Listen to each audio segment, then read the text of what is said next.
Sup guys, I'm back. It's been a while. How's your day been? So this is going to be more of a preface or a foreword to a longer video I'm making on Shiro and Archer, but I really just wanted to make a little something to get the juices flowing a bit.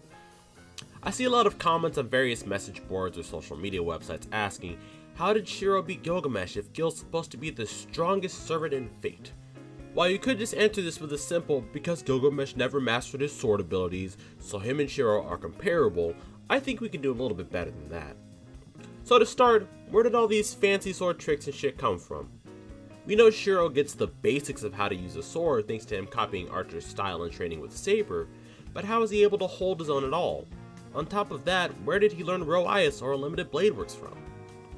The latter you could probably make something up about due to the fact that he saw Unlimited Blade Works and he saw Archer's ideals, but Roias doesn't make sense if you don't know where he suddenly learned his abilities from. Simply put, Archer and Shiro are a contradiction.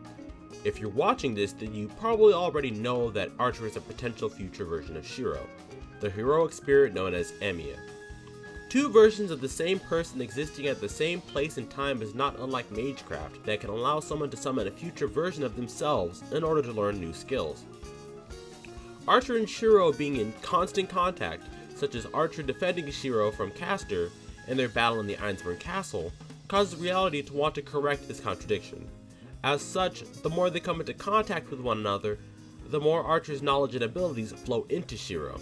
Seeing that Shiro is already in incredible shape, especially for a kid about 16 or 17 years old, having knowledge, battle experience, and abilities distinctly changes Shiro's abilities, and he learns to use Archer's techniques, culminating in him finally understanding how to use Unlimited Blade Works to its fullest, and him developing his sword style further. Now, that's only one side of the equation. As far as Gilgamesh is concerned, it's a little bit simpler. Gilgamesh is extremely powerful under normal circumstances. He has the prototypes of every noble phantasm in existence, as well as just a stupid large array of weapons all stored inside Gated Babylon. Simply put, there was never a need for him to have to learn proper technique, as he can use whatever he wants as a projectile.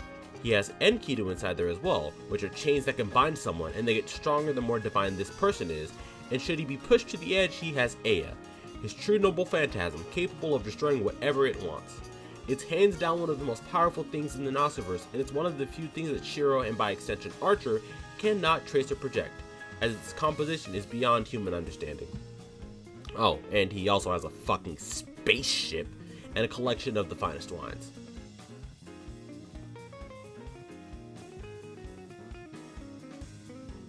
His weapons arsenal makes it so that there's never any real reason to learn swordplay.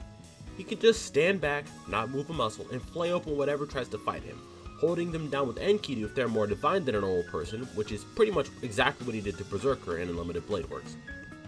However, versus Shiro, who can utilize projection in a manner that can nullify Gated Babylon, he was forced to step out of his comfort zone and fight in the close quarters. Now, of course, what about Ea? Well, Ea is undoubtedly strong, as an anti-world noble phantasm should be, so absurdly powerful in fact, that the blast meant to slap away the hand of the corrupted grail made from Ilya's heart and Shinji's body completely flattened the Ryudo temple and would have ripped apart Shiro just from him being in the vicinity of it had Archer not snuck in with Roias. Now, why doesn't he use this weapon to one-shot everyone he fights? He really could actually, but he doesn't. Simply put, it's his pride. Ea is something that he saves only for people he deems worthy to even look at. He'd sooner die than use his most treasured possession on a lowly human. And that's exactly what position he was put in at the end of his fight with Shiro. Lose to a lowly human or pull out Ea. He hesitated, and that's why he lost. So in essence, it was the fact that their fighting abilities are comparable, but there is some backbone to why that was the case. And that just about wraps it up. It's short, but I wanted to get this particular topic out of the way before I talk about Shiro and Archer on their own. So there it is. If you're curious on how the Holy Grail works, never fear. I made a video about that you can find in the description, and you can also find it in the end cards for this video.